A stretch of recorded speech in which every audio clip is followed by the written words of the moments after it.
All right, let's do this. Welcome, everyone, to the Not Just Fleet podcast. I'm joined today by Drew, Facundo, Mike, and I'm Brent. This is our Christmas episode, so we're all festive. So, Merry Christmas to everybody, and thanks for joining us. So, Facundo, yeah, cheers, everyone. Cheers. It's a holiday spirit. Cheers. Oh yeah, we say like Feliz Navidad for Facundo, or are we going down that road?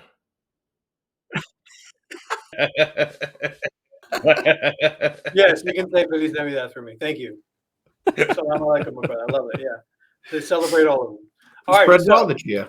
Yeah. So Facundo, you kind of hit us up with a pretty good topic this week, so I'm going to let you roll with it.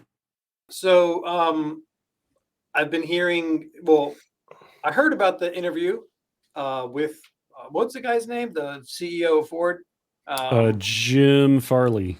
That sounds about right. So I heard. Not be confused with Chris Farley. I know it's both. You know that he did an automotive movie at one point. That was a good. I like Black that. Sheep for the win. Yeah. So, all right. So he said during an interview at some Ford Pro something or another event, and he was talking about the vacancies that they had just in Ford alone, something like 6,000 open positions at a pay of $120,000. So I heard about that, and then right after that, I started hearing and seeing a bunch of different folks all over LinkedIn talking about, oh well, he doesn't know this and he doesn't know that, and like this is not true, like this is the issue, and I thought I shared it with you guys.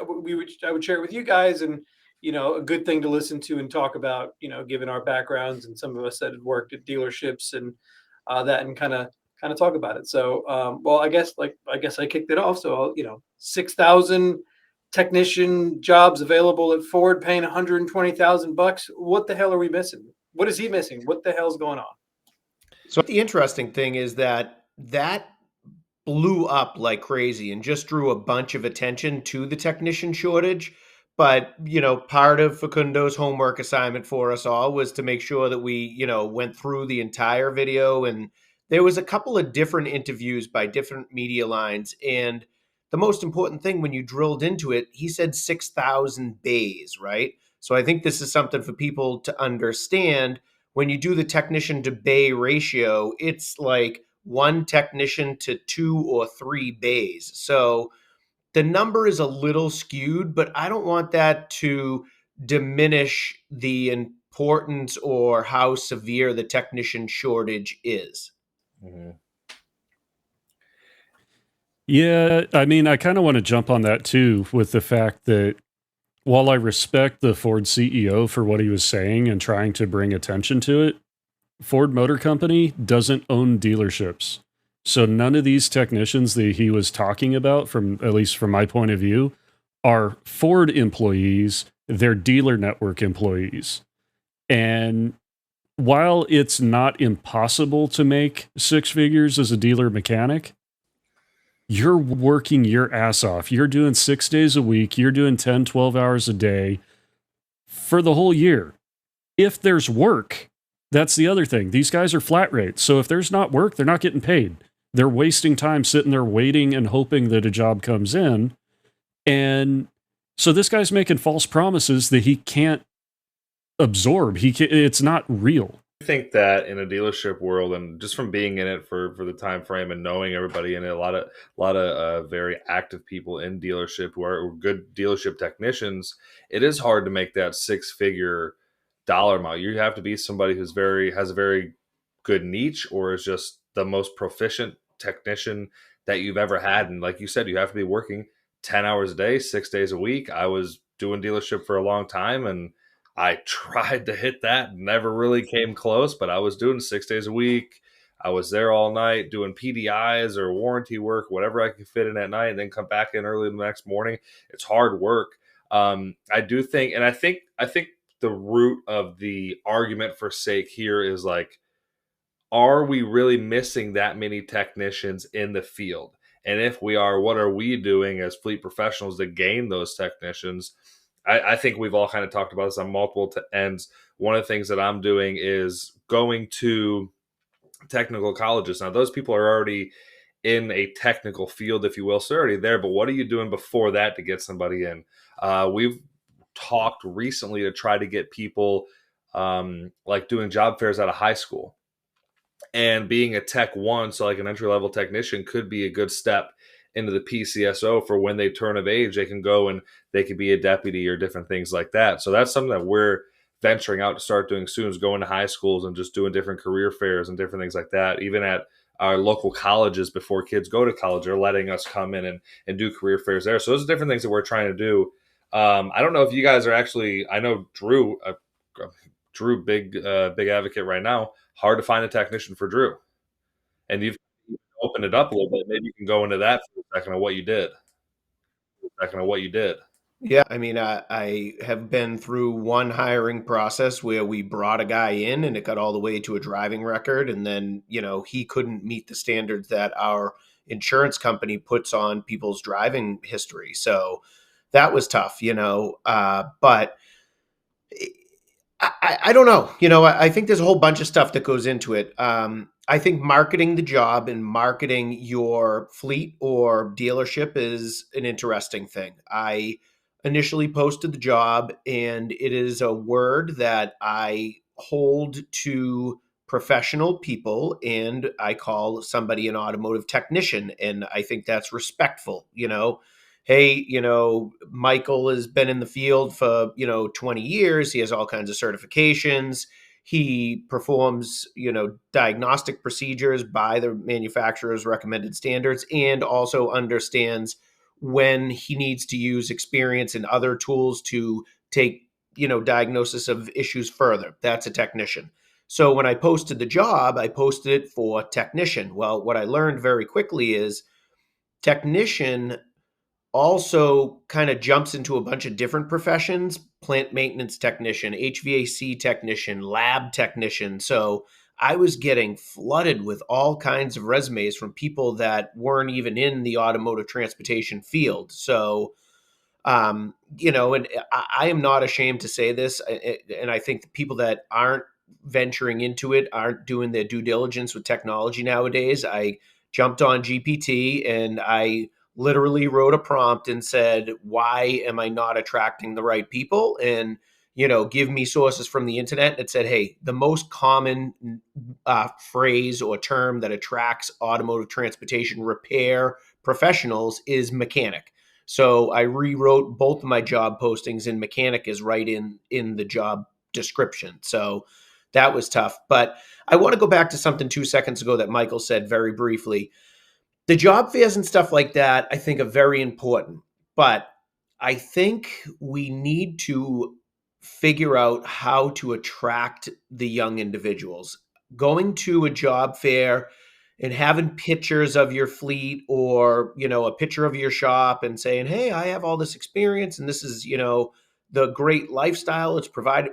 They don't care about that. I think what it is now, me and Michael are in the emergency services spectrum. So I think you got to go in there with like light boards or like an ambulance and sirens and do stuff like that attracts people to say, hey, wow, fixing this thing is pretty cool. Going back to Mike's history, seeing the fire truck on the side of the highway. Hey, how can I work on that? So I think we as an industry need to understand that at one point in time, it was kind of easy to get people to walk through the door. Now it's not. So you need to change your perspective and your approach on how to attract people and kind of see where it goes from. Say one thing that we're doing to get people in the door, and not many people can do it. We get calls of local municipalities asking how we're doing. A lot of people are in our area are changing their hiring procedures to kind of copy what we're doing. It's not anything I set in place. It was in place when I got here, but we have huge sign-on bonuses for technicians right now because it was hard to get them for a long time. We have a $10,000 sign-on bonus for a Tech 2, $5,000 for a Tech 1. For technicians, all ASEs, they get $1,040 at the end of the year. So it's like it comes in December, and they call it an ASE incentive, and it's all automotive ASEs. You get $1,040, And then if you have your master, you get an extra $1,040 for that. If you have your EVT, you get $1,040 for that. So at the end of the year, they can end up getting an extra almost $10,000 in December, which is huge. And kind of one thing that I've noticed, and I think they definitely noticed it before I got here, was money talks. And that is one thing that I think a lot of the younger generation, they don't care about stability. They don't care about insurance. They don't care about, they just want coin. And that's another problem is you have a young kid who wants to come in the door who probably is smart and may just came out of a VOTEC school and whatever, but he's wanting to get $40 an hour. Well, that's not how it works in government. That's not how it works here. We can't do that because we got other people who are making maybe $35 an hour, and now I'm going to have to bump all them up to get you up to 40. It's not how it works over here. So there are other things that are also in play that we do to try to get people in and retain people as well. Yeah, and that's something else too that you kind of touched on there is we're fighting the gig economy. That everyone has side gigs, everyone is doing, and it, like Gen Z gets a lot of hate because we consider him lazy, we consider him this, we consider him that. Honestly, they're kind of some of the hardest working people though. They're just not good at sitting in one place. They jump jobs and chase the cash to no end. And I think like on the fleet side of things, that's a really difficult thing is our jobs are set up as career oriented for the most part. So we expect you to be there 20 years, 30 years, I mean, the current contract in Nevada now for the public employee retirement system is 33 and a third years before you can retire. Now, granted, you get 75% of your highest 3 years plus a little bit this and that for the rest of your life. It doesn't matter how long you live. So if you get in at 18 years old, 33 and a third years later, they pay you to no longer ever work again. And you still get cost of living increases and everything through your retirement. So you can end up making more money than what you made working if you retired long enough. But like, I think the other thing is, and I love that, like you, Mike, and your company and Drew, you guys are looking and advocating in the trade schools and in like high schools and everything, but that's fixing the problem 5 to 8 years from now. It's not fixing today's problem. The shortfall of technicians across the world, and not just automotive, but including plumbers, HVAC, electricians, any of the professional trades groups that our education system has shunned for the past 30 years, saying that they're shit jobs. Go get a degree in college and you'll get an amazing job. Yeah, now you have people that are working at McDonald's with master's degrees making $14 an hour because they have no skills. So, Facundo, you're definitely in a totally different area than where I am. Higher education is driven big time in, the New England area. You have children, starting to kind of get into that age group, thinking about college and stuff. What is it like down there? Because this was a big point that the CEO of Ford drove home, that, there's still a lot of pressure on kids to go to college and stuff like that. What do you feel, and kind of, is there that negative persona to vocational high schools and stuff in Florida? Or is it, or even, do they even have them? I mean, I don't know what it's like where you guys are. I mean, we have a ton of strictly, we're one town over from where I went to high school, but in Massachusetts, Eastern Massachusetts, there's probably 10 or 15 strictly vocational high schools. I think there's a lot of Florida's super diverse in some areas and super not diverse in other areas. I would say Mike's area is probably fairly diverse. My area, a little bit less diverse in St. Johns County. You go down to Miami, and I can say this because my brother lives there and because I'm also from Argentina. But when you go to Miami and you talk to people that live in Miami, they're like, look, the best part about living in Miami is I live so close to the United States, because it's like not there's so many other cultures represented there where the trades is a normal thing. Like there is technicians, highly skilled dudes. Like I know a guy that grew up at my dad's shop that lives in West Palm Beach. He set up a little garage in his backyard, and he's a very, very good technician. And he just doesn't have the name of a business. He just fixes cars out of his garage, and he's badass, right? There's a bunch of technicians down there. In terms of trade schools, I see trade schools all over the place here. I mean, I see stuff that I didn't know existed. But I think, for me, never having been a technician and now having kids, my daughter's 15, she's not going to be a technician. She wants to be a nurse, right? So it's kind of, in that similar, but she's going to, she'll accumulate some debt in college. My son, I could see going into the trades potentially. I actually took him to GFX because we went to a soccer game. And so I tried to get him on the show floor, and I couldn't because of his age or whatever. So I tried to sneak him in there, but my son is super like follow rules. And he's like, no, I don't want to get you in trouble. I was like, dude, come on, I'm going to sneak you in there. So anyway, I could see my son getting into the trades, right? I mean, he's got the advantage where I'm his dad and I can kind of show him the ropes and introduce him to people and here's what you do. And, but he actually, we watch a lot of these like 911 shows and they're not real, right? But they're somewhat real, right? To what kind of goes on, which is kind of helping him understand what goes on when you call 911, all of the different things involved. And the one consistency across all of his shows is a 911 dispatcher and fleet, right? Because the different roles shift. So those are the things that he continues to see. And I'm not saying anything to him about like, hey, you should do fleet, you should do this. I'm the same way about soccer, right? Like I want him to be super passionate about the sport because he wants him to be, not because I want him to be. But if he were to tell me one day, be like, hey, Dad, I'm interested in fleet. I'm like, yeah, come here. I got you. But I mean, Florida is all over the place, man. Like I don't think people have a tough time attracting technicians in government, I think, still here.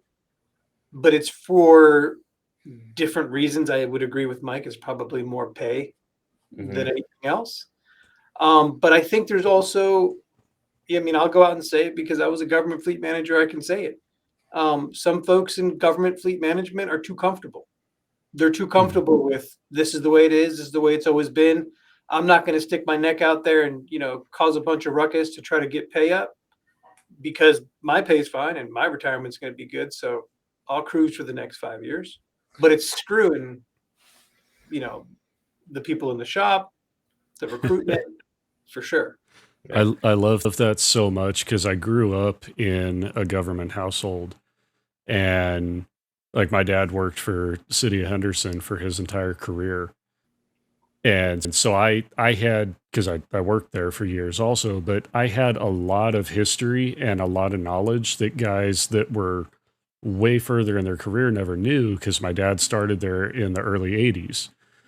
And the joke was always like in the household and everything, every contract, every union negotiation was the screw the next guy contract. My pay is great. The next guy doesn't get it. And so, yeah, it government definitely does sadly have that mentality that it's, well, I'm getting a pay raise. Screw the next guy. He's fine. He doesn't know that I got it. So we're good.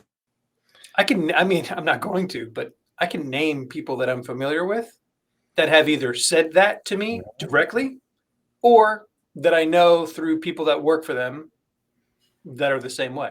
Yeah. And it sucks because it's I'm passionate about a few things: food, my family, soccer, and fleet.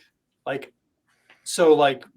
get into arguments with people in a very nice way about, why don't you do more, man? You can't be comfortable with the status quo and the way things we always used to be. And they're like, I don't care. No, I have a technician. He's one of my senior techs, and he was a Ford Master Tech He's actually regaining all of that. We just got stars access and everything, so he's getting all of his certs put back together to regain his Ford Master Tech status. And it's kind of funny because chatting with him and chatting with a couple other people that I know that are in the dealer world, I've heard a lot of dealer guys are actually letting certifications lapse so that they don't get stuck on the shit projects and just get the easy work that pays. Got a lot down here too. Yeah. Yeah.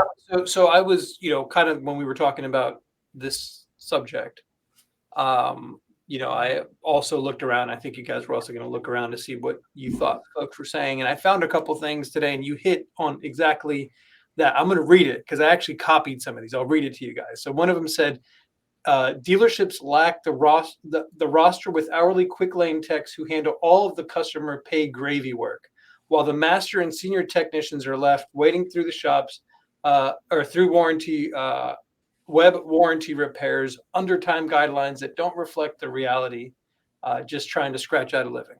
Right. So, I mean, you nailed it, right? It's like, you've got these guys coming in that are making a little bit of money, that are doing the gravy work, and the guys that are getting paid a ton doing warranty work that doesn't pay great.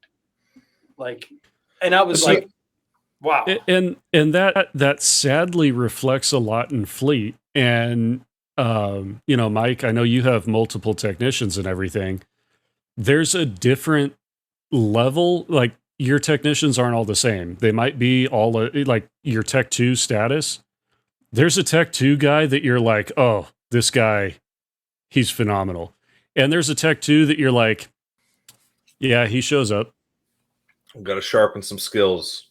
And yeah, I mean, it's there, but that's at least on the dealer side. And I understand, like, it's kind of a pain that, like, seniors and masters and everything are letting certs go so that they can get the gravy job to make the money. Why isn't the dealer network paying them properly? Also, on the fleet side, I'm very thankful that the dealer's not paying them properly, because then I get the opportunity to hire them. But like, on the fleet side of it, it kind of sucks because, at least on government, our pay scales are all locked, and you're going to get a pay raise because you've been there, not because you earned it. And so you really lose, unfortunately, a lot of high performance drive because there's not a performance bonus. Now, I know, Mike, you get like a little bit of a different thing with that because you do have incentive bonus on certification. But is there a performance requirement behind that, or it's just, hey, good job? Oh, and something that we're doing now, especially with the 100 best coming out, and me just being new in this role, we're just tracking KPIs, and that's just the only way that we can really do it, is just being on top of these technicians and following productivity and different things like that, comebacks, downtime, how long is the vehicle in your stall. That's really the only way we can, and we can obviously have those talks when those talks are needed to be had.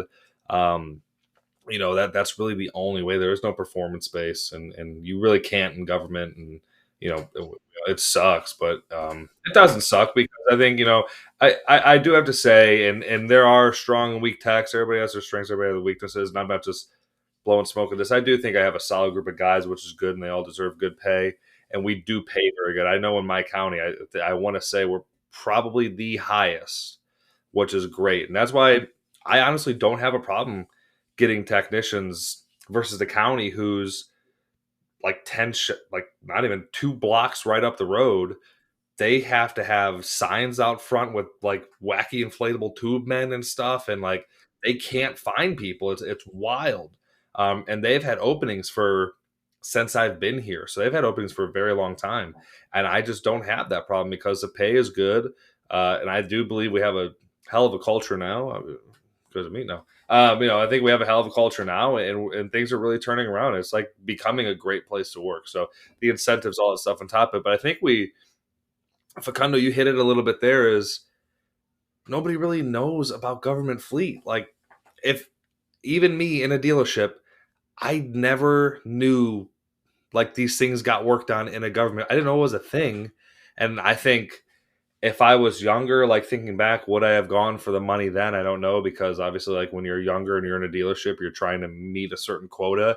And that's one thing where Brent, you hit on a little bit, is like, it's a dog eat dog world in a dealership. And that really sucks. Like, it's hard to stay on top of it, making your 100 hours every 2 weeks, and just trying to like hit that next spot to get a little bump in pay or another percentage in commission or whatever it may be. It's hard, but like that's the part of dealership that really sucks for some people, and it's great for other people. If you don't really care about who you're working next to, you're gonna make some money. But if you do, you're gonna make some money. But if you do, kind of screwed. Yeah. Yeah, so I think it's, kind of cool. Obviously, Ford has, a huge voice in not only the country. I mean, a couple of the huge things that this gentleman was saying on there is, the F-150 is the highest selling vehicle in America. Everything's American. Everything's American made. He was bringing in even some, soft spots about, how hard they were hit because of the tariffs. But, number one, I want to bring up, and granted it's small fleet, but I think I've talked to people in all different, markets. Ford doesn't treat the customer very well. So I'm not really sure that, and this is kind of point two, Brent mentioned it earlier, all of these dealerships are franchises of the brand. So now to get into point three, every single different dealer has a different culture. So is it really the technician shortage that's hurting dealers, or is it the brand, the culture, and the franchise? And then going to the fourth thing, the work there just isn't really great. I mean, you guys brought up the senior technicians. From doing my interview process, I interviewed a bunch of quick lane guys. And even the kid that worked for me for 2.5 years, he was in a quick lane for a little bit. And even though they're getting the gravy work, when you're a young technician, you want to get exposed to some of these bigger, more involved jobs. And because they're hired to do a specific thing and they're hourly, they end up doing a bunch of stuff that just isn't related to technicians either. They have to take out all the trash. They have to sweep all the floors. Sometimes they're a lot porter, right? So, I mean, I applaud this gentleman for kind of getting out there and raising a little bit more attention. He talked about the current administration and Uncle Donnie, going in and, trying to put a little bit more money into vocational schools and things like that. But I'm really not sure the problem is as focused around dealer technicians as this gentleman made it seem. It's a huge problem in general. And I think, again, going back to a great point that Brent said, these guys that are in schools that we're talking to now, they're not going to solve the problem now. And that's the issue that I'm having. I would love to hire another guy out of this community college, Mass Bay, that I talk to all the time, but I need a skilled senior technician. I can't spend all the time in the shop to train another guy. So, I mean, there's all kinds of stuff. A really good point. Two really good points. One that I really agree with, one that I'm not sure about. The one that I really agree with is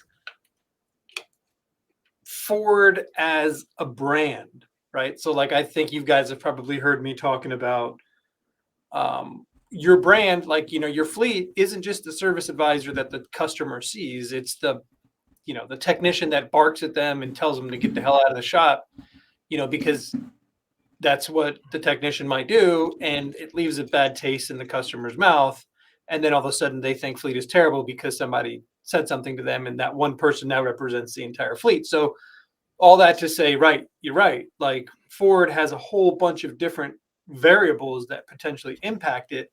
And one of the things that I remember as you said that, Drew, was I know several fleets that what did you just text? I don't know what he texted, but I need to go back and look. So one of the things that you said, Drew, that made me think is there are a lot of fleets that received or ordered trucks, and then they were like, let's just say it was a $50,000 truck, and then they got the truck, and then it was like, well, or not, they like, the truck is here. Well, that's actually going to be 75. And if you can't pay it, sorry. Yeah. We'll give it to the next guy. And I think that was Ford. And that pissed a lot of people off. Right. Yeah. But that's the world we live in right now, unfortunately. And we're a very brand loyal ambulance company and we've bought the same brand forever, but we're almost in the same boat with those guys. I mean, they're going through all kinds of growing pains with manufacturing and bringing in new employees. And unfortunately, the quality of the vehicle is what it is right now. I go there and I do a, 2-hour pre-delivery inspection, maybe 3 hours per truck. And the list sometimes is 2 pages long of little issues that need to be fixed before the vehicle's delivered. Now, tenured employees there, leadership, they call them the cell managers, very dedicated people. And I'm not saying they're doing the wrong thing, but they're bringing in brand new people, so the quality isn't right there. But what are you to do? You can't just all of a sudden jump ship, go to a different brand, or it's not like there's millions of different ambulance manufacturers out there. I mean, right now with OEs and, your upfitters and stuff, you kind of get what you get. And it's unfortunate because it's not a end user's market. So, what we were just, the thing that I just read to you guys, I wanted to say who that was. He's a technician from somewhere. His name is John Fraser. He's on LinkedIn. And the last part of that sentence that he said, or that section that he said, that I think we're all kind of dancing around, but we haven't said yet, that there's not a technician shortage. There's a system failure. And I've heard that version of something that it's not like another guy said, another thing that I copied, he said, it's not a technician shortage issue. It's a technician career crisis, right? So they're not talking about a career. They're talking about, it's a shortage because of all the different things that we've been talking about. But I think, and we've talked about it on other episodes, it's like, well, who the hell is telling technicians, like Mike said, who the hell is telling technicians that are going to trade school, did you know about fleet management? Did you know, like, the amount of people in techs, like the opportunities to move up in fleet management, I don't think I've seen another industry where you can move up within it. Like if you're able to move up and like you've got, some desire to do it, fleet management is the spot for you. We're all proof of that. I mean, that's 100. That's a great point right there. Shop floor to the top. There's definitely room for growth. So I do want to kind of shift lanes a little bit here and just see your guys' perspective. Now, I know, Mike, you're a mostly GM fleet, but this might pertain a little bit to you because I'm just kind of curious how things go for you. I have a mixed fleet of everything. I have, Blue Oval, I have GM, I have Ram, I have International, Freightliner, you name it, we probably have it. And your AC is so loud right now, Facundo. Bring it off right now. I was just going to say, is a rocket taking off? Hold on over here, bro. SpaceX is out here. You're good. But the one thing that I will give credit to, and I know that we don't name drop or anything like that. I do have to give a shout out to our local dealer, Ford Country. Again, I'm not a fan of Ford, but Ford and Ford Pro has put in a whole lot of effort since they screwed over their fleet partners a couple years ago during COVID. And they're really trying to save face, and they're going not above and beyond, but they're definitely stepping things in the correct direction. Like our local dealer that we're partnered with right now, Ford Country, they are, when we send a truck out, they pick up and deliver from our yard, so I don't have to lose technicians running them across town. They also have a 24-hour guarantee. So our vehicles, when they pick them up, within 24 hours, we'll have a diagnosis and an estimate. It doesn't mean that we're getting it back in 24 hours. It might get kicked in the back burner, but at a bare minimum, we know how much it's going to cost us, and we can accept or reject within 24 hours. I hate to say it because I am a Chevy fan. I am a Ram fan.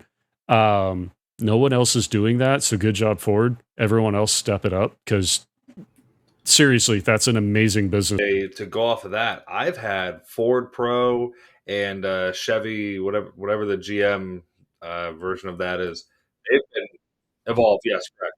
They've been knocking at my door lately. Chevy so our GM so much that we're now a GM certified warranty center. So we have that extra like feather in our cap there for different things, and we can like just go borrow tools from different Chevy dealerships if we're doing a rear end. Speaking of dealerships, stepping up, I have a quick little like sidebar. Uh, we had two very top of the food chain people the other day. Their rear ends went out in their brand new Tahoes. And I guess it's like a pretty common problem with these Tahoes. We're starting to see it a lot more where we're doing a case study internally. But GM, it's on national back order, of course. You can't even get the internals to rebuild it. You can't get the assembly or anything.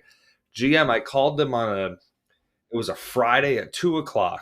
And I'm like, hey, I got this going on. I got to know what we can do. They're like, we don't have any. There's nothing we can do. I was like, all right, well, we got to figure something out. They called me Saturday. Like, hey, can we get this thing in on Monday? I have a 2026 on the lot. I'm going to take the rear end for the 2026, put it in that. When they warranty the rear end for the 2026, I'm going to put it back in 2026. They drove like 2 hours away to another Chevy dealership. They took one off the lot on that one, and they're warrantying that out. Then they put it in the other car. We had 2 cars down, 2 cars back within 2 days for parts that are on national back order. Them stepping up like that, like little things like that. I was like, that's not even little. That's huge. They took Give a shout out. Can we give a shout out to the dealer name on that? Because that is fucking amazing. That was amazing. It was a Dimmitt Cadillac or Dimmitt Chevrolet. Dude, Dimmitt Chevrolet. Damn, I was props. Like, Yeah. that was What kind of problem did you say that was again? I'm sorry. The rear, AC okay. The rear end. Okay. Did that have anything to do with a Taco Bell lunch or no? The Taco Bell bag got Well played. Sucked into the vent. Well played, Joe.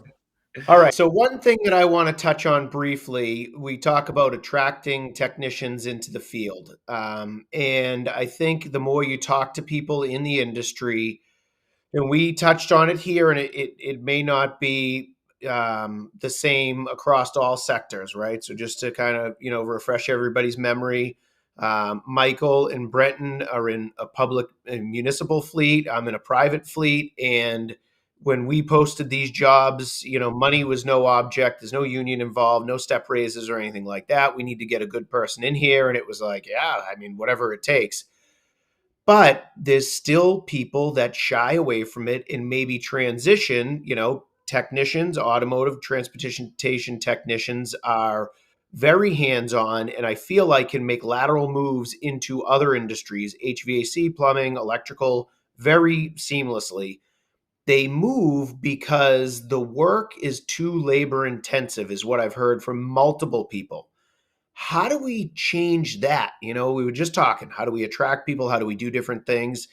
Is there different things, and you guys could probably do this. It sounds like, from some of the conversations we've had, you guys have supported pretty well with shop equipment, things like that. Is there some things that you can do in your shop to make it a better environment and make it a little bit more worker friendly? Florida is same thing in Las Vegas. I can only assume air conditioning. We can't do it in our shop. We got a quote last year was like over $3 million. Great, and it's only it's a 20 bay shop, 26 bay shop, but still $3 million. Like we couldn't even think about it. But things like that. Air conditioning, providing tools, which is something we do for all new technicians. So we buy a whole brand new set of Snap-on tools, and it's like $80,000 retail it's like $40,000 government value. So we do that. There's different things, shop tools, new equipment, new lifts, not working on old raggedy just junk that just like, what am I doing here? It was better at the dealership where money is no object. I think the biggest thing, one of the things that I do best is I propose a timeline to my chain of command to be like, hey, every X amount of years, lifts need to be replaced because of safety. Every X amount of years, AC machines, scan tools, tire machines, tire balancers, floors need to be redone, drains, paint, all this stuff that we can do, whatever we can do to make the creature comforts of the interiors where my technicians are, not only my technicians, my parts technicians, my supervisors, and my other staff, that's all within fleet. If I can make everybody there as comfortable as possible, that's one of the biggest things to keep and retain people is just creature comforts, I think. Right, and I think it goes to customer success as well, right? I mean, you have this beautiful shop with new equipment and all this type of stuff, and somebody walks in and they're like, "Heck yeah, this is where I want my vehicle repaired." And a gentleman came in, today to my shop, and granted, it was a vendor, so sometimes you take their comments a little, kind of tongue in cheek, or you know what they're there for. But he was like, "Wow, man, this is a really, kind of clean and well kept shop." Now, I've been there by myself for almost 2 months, so it's not as clean as anywhere I like to keep it, but I do try to keep a very clean shop, and I think that's one of the things that attracts people as well. You're talking about tools. We work on dually vehicles all the time. Next year, I'm going to propose to get a tire lift, right? You're on the lift all the time. Now, granted, they're only 16-inch rims, but they're those awkward dually rims where it's just not a balanced tire to pick up. I think that's one of those things that, again, it's, I believe, a little bit harder to get pay raises and increases for technicians. But when you make capital purchases, something that's going to stick with the company, it's a little bit easier to kind of get that stuff passed. The whole thing about, I was thinking about. What happened to this guy's microphone? What I happened heard to this guy's microphone? I changed it. Can you hear me? Yeah. Yeah. Way louder, dude. It's like blowing my ears out. What happened was it somehow changed the microphone that I was on. It was on my computer. It was on my laptop microphone. Gotcha. And then I was like, wait, Oh. what? That's why you heard my AC machine. Sounds so melodic now. So now, just to zoom in here, we got this Rode microphone, just, oh yeah, we got that podcast right in the way. Yeah. So I was thinking Not sponsored, but Rode, we'll take Yeah. it. Yeah. So Yeah, right. the thing that I was thinking about was, I think all of us have mentioned like pay and having the technicians or mechanics, whatever you want to call them, more recognized as a profession. Why is it that in every other business or right now, people have tariffs that, whatever, and most people are passing those costs on? So one of the issues of fixing the root cause problem is if we can just pay technicians what they need to be paid, and everybody does that, and everybody passes it through to the customer, yeah, it's going to suck. It's going to be more expensive to repair your car and do those things. But now we're not going to have a technician shortage, because part of the main thing of the system where people don't get paid well are now being passed on to the customer. I think if you were to probably ask customers that go to any shop in the world, would you rather pay cheaper and have the job not done right, or would you rather pay a little bit more and make sure that your car is safe and done right the first time? Right. I want both of those. I want to pay you nothing and get everything. You missed one thing on that, Facundo. In this society is such like an instantaneous gratification. If you said, hey, you're going to pay 10% more of the job, but you get to skip the line. I mean, dude, Disneyland has Fast Pass. This has, skip the line privileges. How many people would pay just to skip the line and be that first person and, get expedited? Sign me up. I'm there. We're picking on Ford, so let's just talk Ford. Like the Ford Fast Pass, right? The Disney World Fast Pass. God, don't get them started on that, Facundo. Don't put that out there. I just gave a shout out trying to be positive to Ford for a minute there. So Chevy, go ahead and hook us up with a Fast Pass and be the first that does for 5% more, you can be front of the line. And you know what? I know, right? Have your master techs there, right? Yeah. Like the guys that need to get that pay. Yeah, Sure.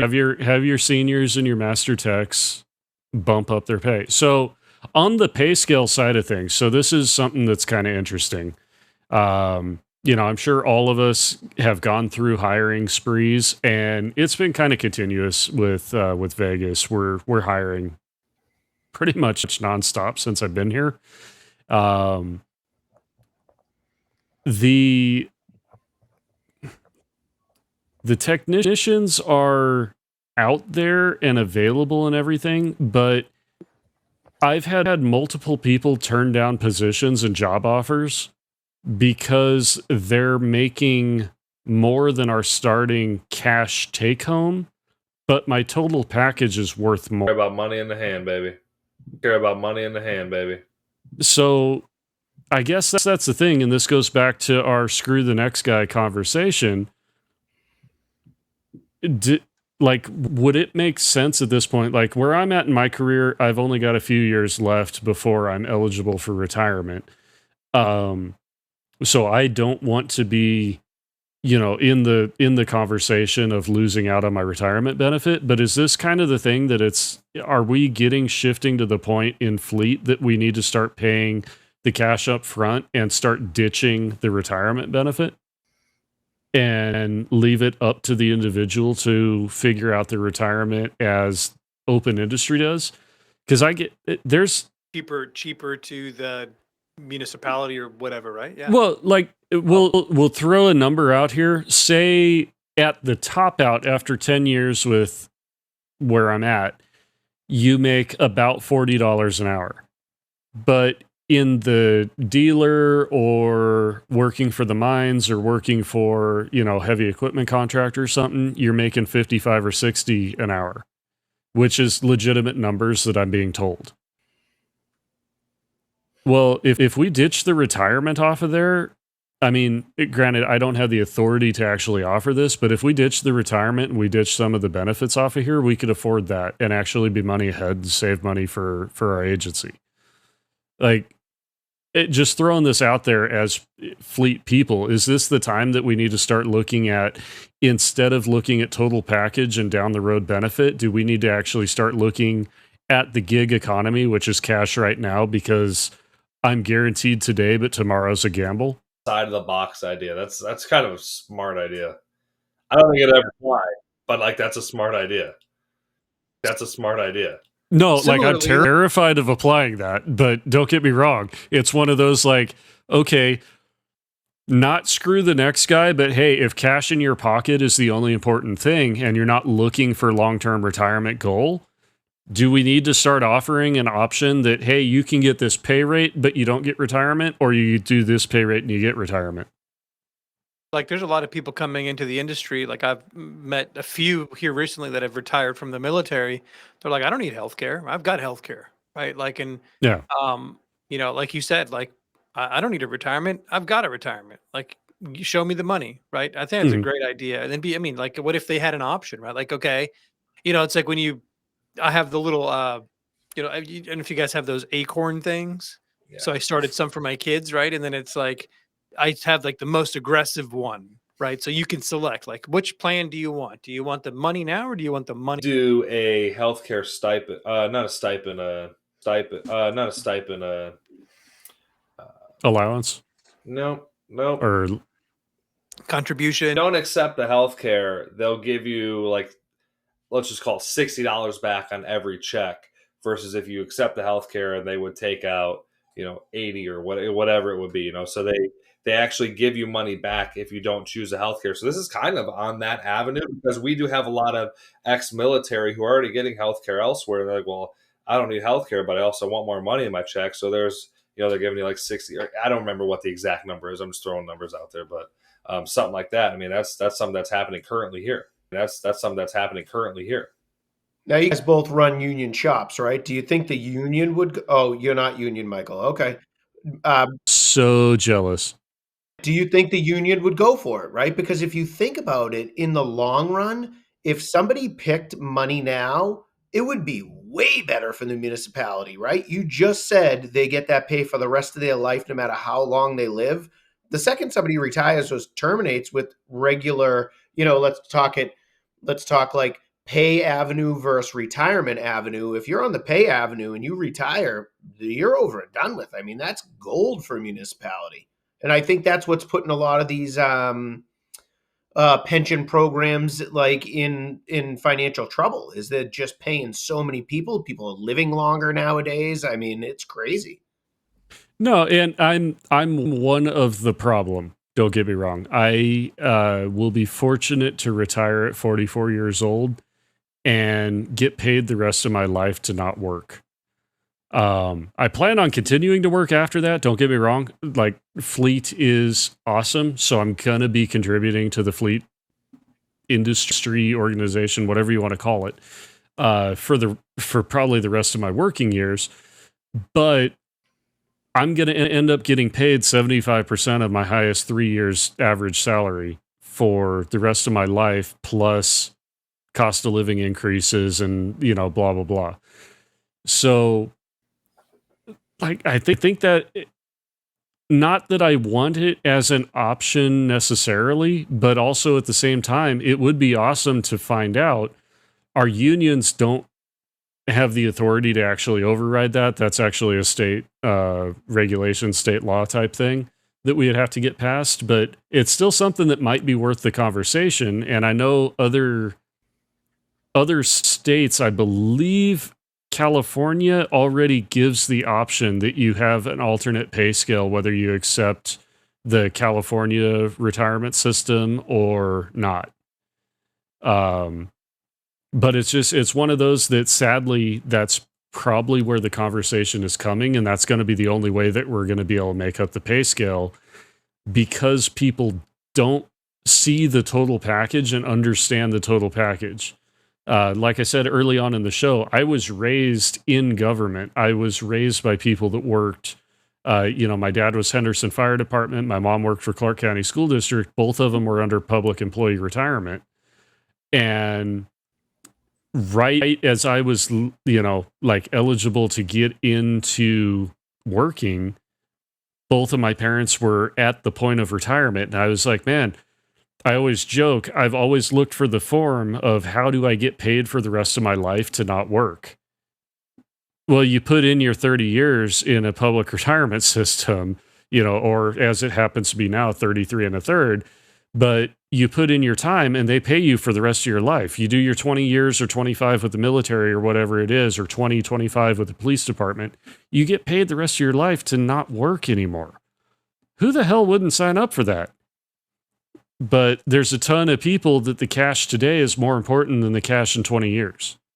And so maybe the industry, especially on the government focus, needs to really realign with reality that cash today is actually more important. So I think we've all made a ton of great points on this topic in particular. Again, all the applause in the world for this gentleman from Ford to get this really up and in front of people and get a ton of different publicity on it. I think we can all make a couple of quick points wrapping this up. Number one point on my side is we got to keep talking about it and continue to talk about it. I've seen this in a couple of different industries where once you get to a certain level of employee, you start to forget about recruiting and retention. And it's one of those things where even when you have all of your positions filled, you're still hiring, you're still working, you're still grinding to, get people interested, right? So we're going to talk about it. Another great, I think, thing that I took out of all this, we're brainstorming. We're all trying to figure out different avenues of how to attract people, how to keep people, how to make fleet and the technician, automotive transportation technician stuff interesting to people. And my last point is we got to connect with the people of the future, and going in there and potentially talking about long-term retirement isn't what's attracting to them. We got to go in there with technology. They're not going to get it right away, but maybe you bring in some scopes, you bring in computers, you got flashing lights or something like that, and really try to get these people involved. But we got to keep talking about it and continue to talk about it forever.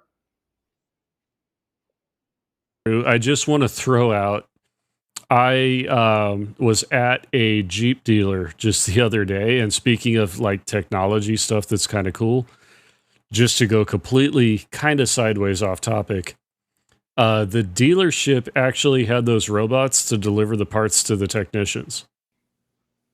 I thought that was pretty freaking cool, and I need to find out, and hopefully somebody could throw a comment in here, who the hell has those? Because I kind of want them. That's wild. Mike, you want them? You want your parts guy to just drop this stuff on a robot and it goes out to the guy's bay and is like, here's your stuff? Absolutely. You kidding me? Like the little Waymo freaking cart that drops the shit off to you, Like, How epic would that be for your text that they're like, I just messaged the parts guy and a magic robot shows up with my stuff. As long as it doesn't make that sound like the stupid one at BJ's. You're like, I want to punch this thing right in the face. Jeez. Around BJ's, screaming that the whole time. Whatever that whistle thing is that it does, yeah, the whole time. Back on. I like it for Kano. I have BJ's out here, so I have no idea what you're talking about, but you know. Video it. We're all gonna torment you with this robot. Send it to me. Send it to me. I need to see this. Anything to what Drew said, that was perfectly put. That's it. I'm done. Argument done. Great job, Drew. That was wonderful.